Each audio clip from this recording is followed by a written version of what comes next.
The mountain is you. Introduction. Much like nature, life is very often working in our favor, even when it seems like we are only being faced with adversity, discomfort, and change.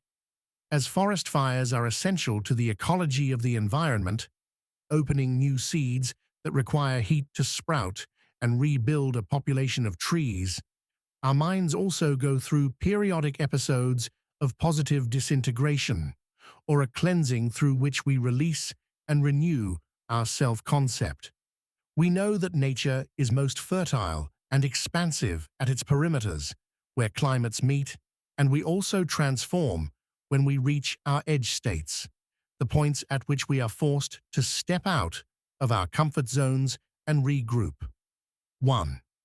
When we can no longer rely on our coping mechanisms to help distract us from the problems in our lives, it can feel as though we've hit rock bottom. The reality is that this sort of awakening is what happens when we finally come to terms with the problems that have existed for a long time. The breakdown is often just the tipping point that precedes the breakthrough, the moment a star implodes before it becomes a supernova. Just as a mountain is formed when two sections of the ground are forced against one another, your mountain will arise out of coexisting but conflicting needs. Your mountain requires you to reconcile two parts of you, the conscious and the unconscious, the part of you that is aware of what you want, and the part of you that is not aware of why you are still holding yourself back. Historically, mountains have been used as metaphors for spiritual awakenings, journeys of personal growth, and of course, insurmountable challenges that seem impossible to overcome when we are standing at the bottom. Like so much of nature, mountains provide us with an inherent wisdom about what it will take to rise up to our highest potential. The objective of being human is to grow. We see this reflected back to us in every part of life. Species reproduce. DNA evolves to eliminate certain strands and develop new ones, and the edges of the universe are expanding forever, outward. Likewise, our ability to feel the depth and beauty of life is capable of expanding forever inward if we are willing to take our problems and see them as catalysts. Forests need fire to do this. Volcanoes need implosions. Stars need collapse. And human beings often need to be faced with no other option but to change before they really do.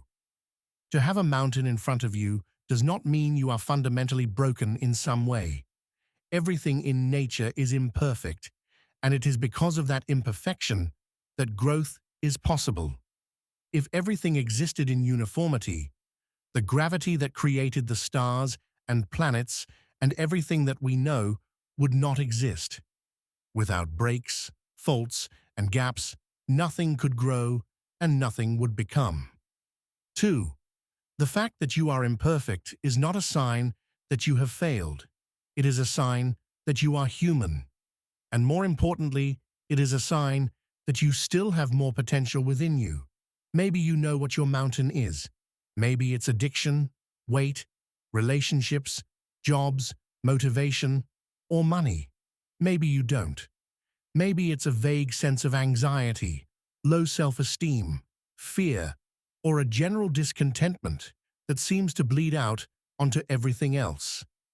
The mountain is often less a challenge in front of us, as it is a problem within us, an unstable foundation that might not seem evident on the surface, but is nonetheless shifting almost every part of our lives. Usually, when we have a problem that is circumstantial, we are facing the reality of life. When we have a problem that is chronic, we are facing the reality of ourselves.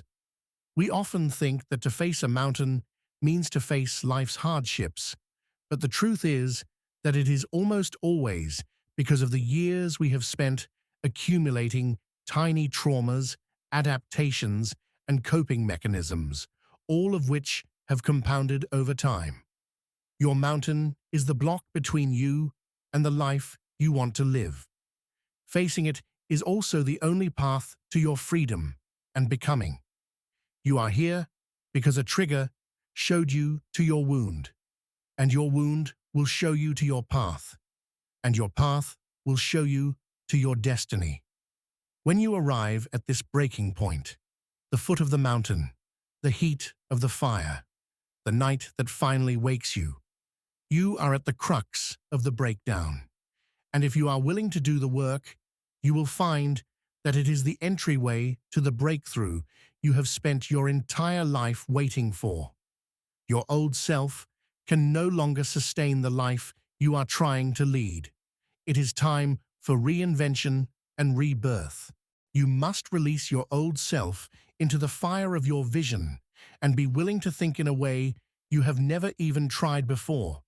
You must mourn the loss of your younger self, the person who has gotten you this far, but who is no longer equipped to carry you onward.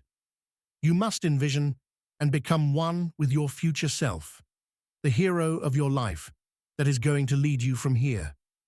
The task in front of you is silent, simple, and monumental. It is a feat most do not ever get to the point of attempting. You must now learn agility, resilience, and self-understanding. You must change completely, never to be the same again. The mountain that stands in front of you is the calling of your life, your purpose for being here, and your path finally made clear. One day, this mountain will be behind you, but who you become in the process of getting over it will stay with you always. In the end, it is not the mountain that you must master, but yourself.